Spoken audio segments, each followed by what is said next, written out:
Yun mga boss idol, here we go. Kumusta? Yun mga boss idol, kunting tips, kunting flex lang mga boss idol tungkol to sa Montero na talagang upgraded siya mga boss idol.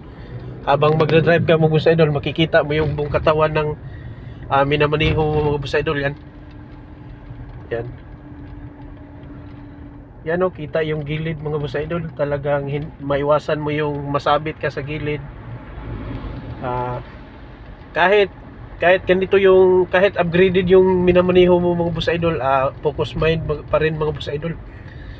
Mindset pa rin, driving safety yun, kahit may mga makikita kang device na maging safety ka. Yan o, talagang napakaganda ni Montero. Yan mga boss idol o. Kasi yung iba mga boss idol, yung sa likuran lang yung camera. Si Montero, sa harap, sa likod, sa gilid, sa itaas, yan. Kitang-kita yung mga nasa gilid mga boss idol. Iwan ko kung anong model, siguro latest to mga boss idol. Yun o, short videos, thank you.